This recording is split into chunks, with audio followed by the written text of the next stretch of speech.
Hello les amis, bienvenue. Ici je parle de Jésus, le chemin, la vérité, la vie. Regardez, je suis rentrée pour une courte période, mais surtout ce que j'avais oublié et que je m'étais dit que je prendrais, c'était mon livre de méditation quotidienne pour pouvoir continuer à vous accompagner là-dedans. Mais je ne suis qu'humaine et du coup je l'avais oublié, mais c'est bien, ça vous a fait une petite pause. Donc on reprend aujourd'hui avec le livre de 365 méditations et pensées et citations du ministère adoredieu.com et nous sommes le 7 mars. Merci Seigneur pour ce mois de mars, ce mois de février qui s'est terminé. La méditation du jour, c'est l'appel du Seigneur. Il est écrit dans Marc 10, verset 29. Jésus répondit, je vous le dis en vérité, il n'est personne qui, ayant quitté à cause de moi et à cause de la bonne nouvelle, sa maison, ou ses frères, ou ses sœurs, ou sa mère, ou son père, ou ses enfants, ou ses terres ne reçoivent au centuple, présentement dans ce siècle-ci et des maisons, des frères, des sœurs, des mères, des enfants, des terres avec des persécutions, et dans le siècle à venir, la vie éternelle. Un jour, nous avons accueilli une chère amie basse.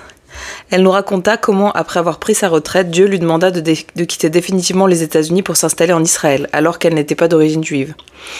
Elle dit alors au revoir à sa famille et ses amis. Son engagement ferme et déterminé et simple était tout frais et impressionnant. Cela me rappela combien les réunions du 18e et 19e siècle au cours desquels l'appel missionnaire retentissait était chargé d'onction et de sainte consacration. Pour ma part, lors de ma réponse à l'appel de Dieu, j'ai pleuré longtemps devant le Seigneur avant que Dieu ne scelle sa réponse dans mon cœur au travers d'un verset. Nous sommes comme Basse, appelés à obéir à l'appel du Seigneur, que nos pieds soient légers, portés par son souffle et que rien ne nous retienne.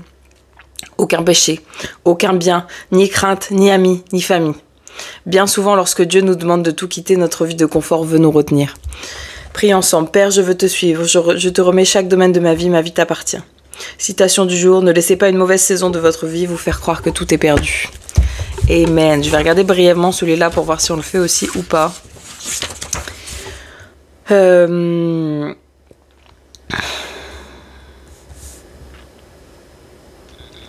Ouais. Donc du coup là c'est la puissance de la reconnaissance de Joyce Meyer.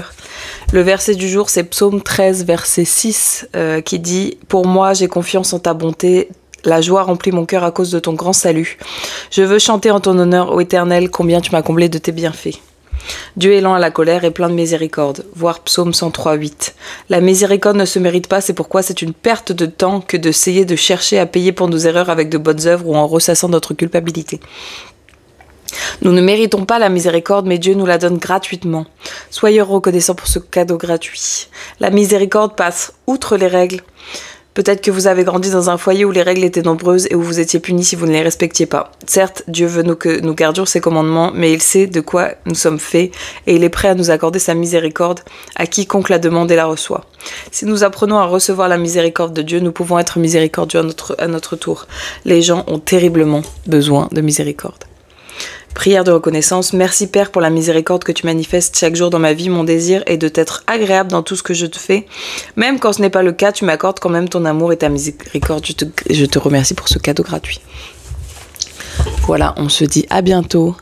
Je vous souhaite une excellente journée dans la grâce de Dieu et soyez bénis.